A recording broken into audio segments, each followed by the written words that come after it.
Subscribe to our channel by clicking subscribe button and click the bell icon button to get notified directly for latest uploads.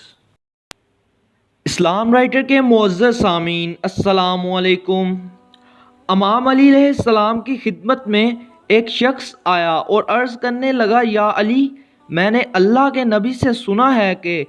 گناہگار انسان کی قبر میں سانپ آ کر اس کو ڈستا ہے۔ تو امام علی علیہ السلام نے فرمایا، اے شخص، ہر گناہ پہ سانپ نہیں ڈستا، ایک بدترین گناہ ہے جس کی وجہ سے قبر میں سانپ آ کر ڈستا ہے۔ تو وہ کہنے لگا، یا علی، وہ بدترین گناہ کون سا ہے؟ تو امام علی علیہ السلام نے فرمایا، اے شخص، یاد رکھنا، وہ بدترین گناہ یہ ہے کہ کوئی انسان دوسرے انسان کو کوئی کام کہے اور وہ دوسرا انسان اس کام کو کرنے پہ قدرت رکھتا ہو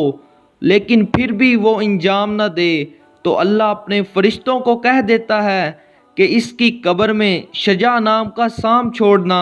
کہ یہ انسان میری مخلوق کو صرف استعمال کرتا تھا، میری خلقت کے کام نہیں آتا تھا۔ میں نے اس کو اس قابل بنایا کہ یہ انسان کی مدد کر سکے، لیکن پھر بھی یہ انسانوں کی مدد کرنے پہ غور و فکر نہیں کرتا تھا، صرف اپنی خواہشات میں الجھا رہتا تھا۔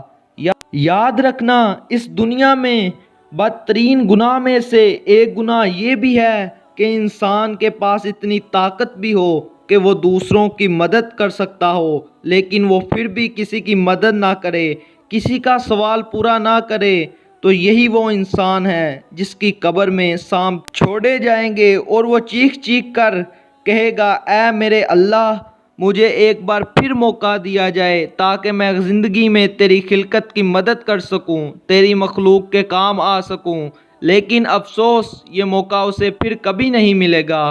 اور اسے قیامت تک یوں ہی قبر میں سانپ ڈستے رہیں گے اور وہ چیختا رہے گا، روتا رہے گا۔